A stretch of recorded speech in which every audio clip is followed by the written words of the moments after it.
자, 그런데 이거는 저만의 생각은 아닙니다. NH투자증권도 이야기를 했네요. 새 정부가 들어서 코스피가 2350에서 3000 사이를 오갈 수 있다라고 전망을 했고요. 새 정부 출범에 따라 삼전 닉스의 주가 재평가 가능성도 꺼냈다고 합니다.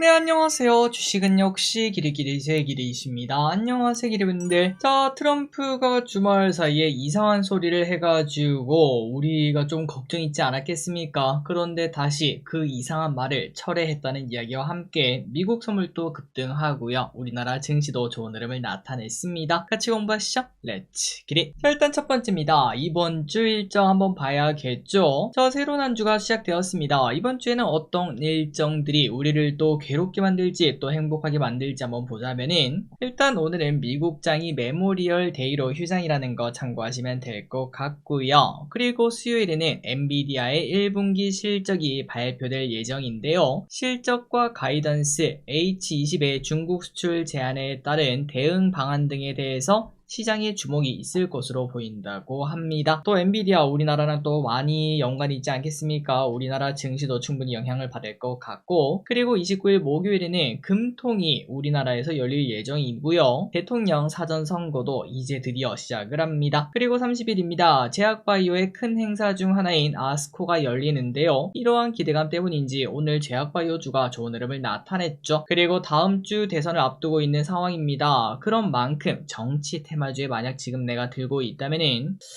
이제는 슬슬 좀 보내줘야 되지 않을까. 굳이 그거를 끝까지 들고 갈 필요는 없다고 저는 생각합니다. 자, 그럼 기름들 5월 마지막 주도 화이팅이고요. 이번 주도 기름들 엄청나게 버시는 한 주 되시기 바랍니다. 다음입니다. 트럼프 EU의 50% 관세 부과. 더 슬슬 관세 협상 소식이 하나둘 나올 때가 되었는데 라는 생각하는 찰나 관세 부과 카드가 나오는 모습이었죠. 23일 우리나라 장 끝나고 난 다음 SNS에서 트럼프가 EU에 50%의 관세를 때릴 수도 있다 이런 얘기를 꺼냈습니다. 참고로 EU의 상호 관세를 20%로 책정했는데 또다시 관세를 올린다는 건데요. 그러다 보니까 왼쪽에 보다시피 미국 증시도 하락 마감한 걸 확인할 수 있죠. 하지만 EU에서 바로 반응이 나왔습니다. EU 집행위원장이 7월 9일까지만 관세 유예를 해주십시오 이렇게 말하니까 트럼프는 또 오케이 알았다 이렇게 말을 했다고 하네요. 그러니까 EU와의 관세 협상이 일단은 좀 지지부진하다 보니까 트럼프가 약간 으르렁 했고, 거기에 이후에서도 바로 반응을 하는 모습이라 일단 이 악재는 바로 사라지는 모습이 나타났습니다. 그래서 그런지 지금 미국 선물도 크게 상승하고 있고 우리나라 증시도 오늘 매우 좋았죠. 다음입니다. 테슬라 500달러 간다. 월가의 대표적 테슬라 낙관론자 된 아이브스가 테슬라의 목표가를 350달러에서 500달러로 대폭 상향 조정을 했습니다. 그 이유가 뭐냐? 바로 다음 달 오스틴에서 자율주행 서비스를 시작하는 것을 계기로 황금기가 도래할 것이다 이렇게 말을 했다고 하는데요. 테슬라의 AI와 자율주행은 최소 1조 달러의 가치가 있다고 평가를 했기 때문에, 그래서 테슬라 목표 주가를 500달러로 책정했고, 앞으로 테슬라 주가는 자율주행 성공에 따라서 미래밸류 대부분이 달려있다 이렇게까지도 말을 했다고 합니다. 과연 테슬라는 자율주행 경쟁에서 한 자리를 당당하게 차지할 수 있을지, 그리고 글로벌리 자율주행 패권 경쟁에서 자율주행 관련주는 우리가 어떻게 해야 될지 계속 고민해 보도록 하겠습니다. 다음입니다. 일본 국채를 봐야 된다.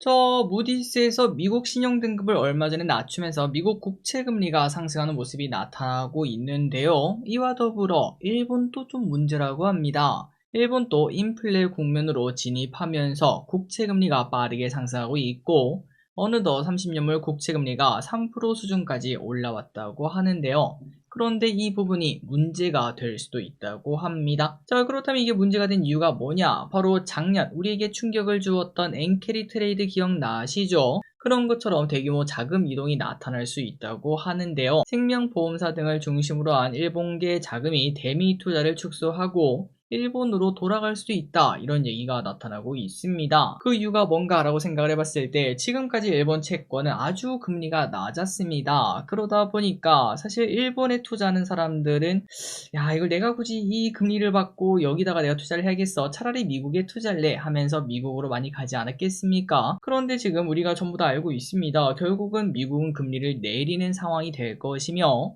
하지만 그 반면 일본은 국채금리가 계속 올라가는 모습이 나타나고 있죠. 그런 상황이다 보니까 지금까지 미국에 많이 투자했는데 그 자금을 빼서 일본으로 돌아올 수 있다라는 얘기가 나타나는 거죠. 물론 그런 게 천천히 이루어지면 되겠지만 보통 이런 것들은 또 급변하는 모습이 나타나지 않겠습니까? 그때 미국이 충격을 받을 가능성도 분명 존재한다고 합니다. 그러다 보니까 6월 일본은행의 금융회의도 주목이 되는 이유 중 하나라고 하네요. 자, 다만 모든 호재든 모든 악재든 우리가 다 알고 있는 거는 호재가 아니고요. 우리가 다 알고 있는 건 악재가 아닙니다. 그런데 이런 내용 슬금슬금 이미 나오고 있죠. 그렇기 때문에 잠시 하락할 가능성이야 있겠지만 그런데 이것 때문에 뭐 증시가 부러지거나 그럴 일은 없을 거라고 생각합니다. 다음입니다. 이 와중에 셀 USA 흐름이 지속되고 있습니다. 올해 들어서 S&P 500 지수는 1%가량 하락하는 모습을 나타낸 반면 유로스톡스 같은 경우에는 7%나 상승한 모습을 나타냈는데요. 온도 차이가 있다는 거죠. 그리고 실제로 글로벌 투자자들이 미국보다는 유럽을 선호하는 모습이 나타나고 있습니다.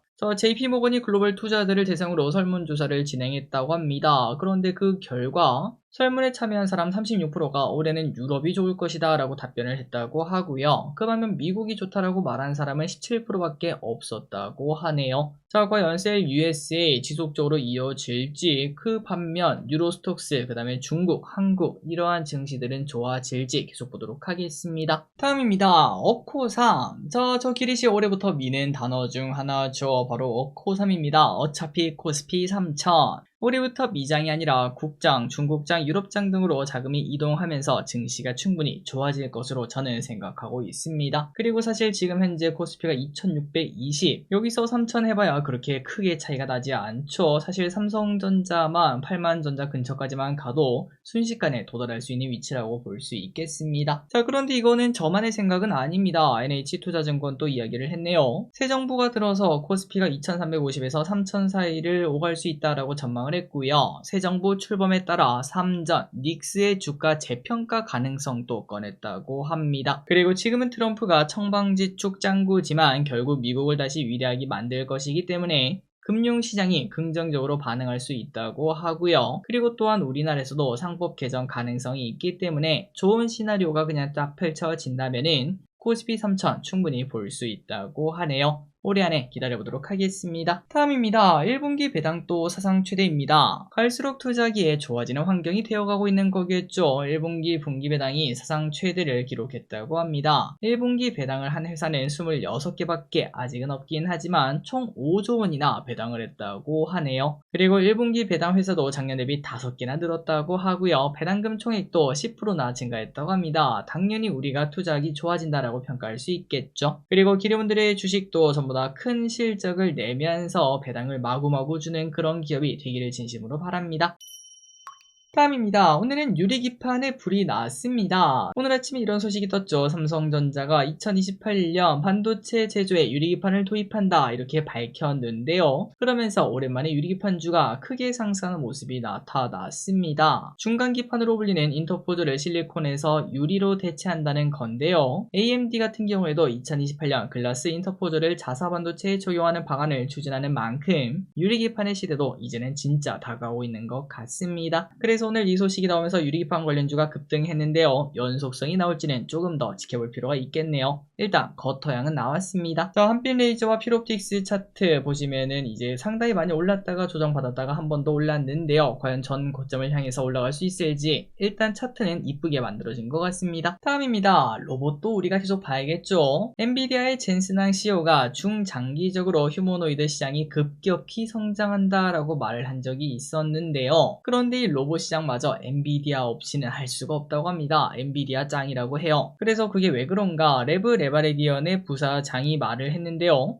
로봇 소프트웨어 분야에서도 엔비디아가 최고라고 단언했다고 합니다. 자, 로봇을 우리가 뚝딱 만든다고 지 혼자 뭐 다 할 수 있는 건 아니겠죠. 결국은 가상 시뮬레이션을 하면서 학습이라는 걸 해야 되는데요. 그런데 그 학습을 하려면은 엔비디아가 없어서는 안 된다고 합니다. 이미 엔비디아는 이 사업을 운영하고 있으며 벌써 엔비디아 없이 진행할 수가 없다고 하네요. 보스턴 다이내믹스의 피규어 유니트 리딩 로봇 제조사에 이러한 서비스를 공급 중이라고 합니다. 그러다 보니까 향후 펼쳐지는 로봇 시대 여기서도 엔비디아 없이는 아무것도 할 수가 없다고 합니다. 다음입니다. K치킨 중국 진출. 한한령 해제에 대한 기대감이 이어지는 가운데 K치킨이 중국에 본격 진출 중이라고 합니다. 이미 국내 시장은 포화 상태인 상황으로 시장 성장이 정체되어 있는데요. 그러다 보니까 해외로 나갈 수밖에 없는데 사실 우리나라 치킨 진짜 맛있지 않겠습니까? 이 와중에 중국과 관계가 회복되다 보니까 중국 진출을 보여주는 모습이네요. BBQ 같은 경우는 청두를 시작으로 8개 지역에 직영 매장을 오픈할 예정이라고 하고 향후 1000개 이상 만드는 게 목표라고 합니다. 그리고 교촌치킨도 올해 2월에 선전에서 1호점을 개점했다고 하고요. 18개 가맹점을 운영 중이며 BHC도 중국 진출을 계획 중이라고 하네요. 과연 중국인들 입맛에 딱 맞출 수 있을지 한번 보도록 하겠습니다. 다음입니다. 조선은 역시나 조선이다. 조선주는 또 신고가를 썼습니다. 대단하군요. 올라간 이유가 뭐냐? 바로 실적 때문입니다. 미국 정부의 중국 선박 제재가 구체화되면서 반사이익, 실적 기대감이 등장했다고 합니다.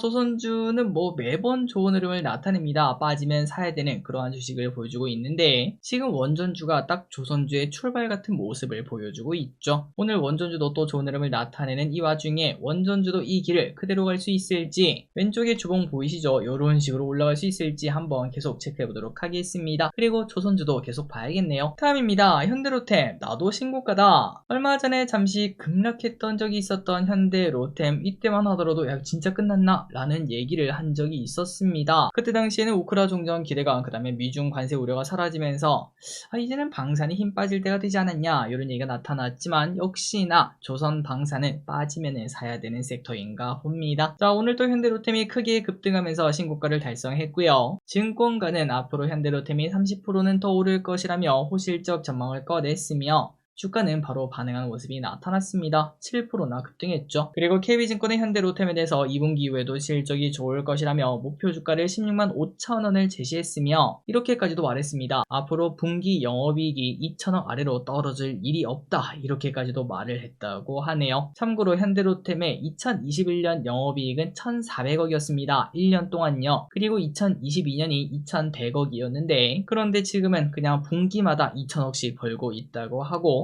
앞으로는 그 밑으로 떨어질 생각도 없다고 합니다. 대박이죠.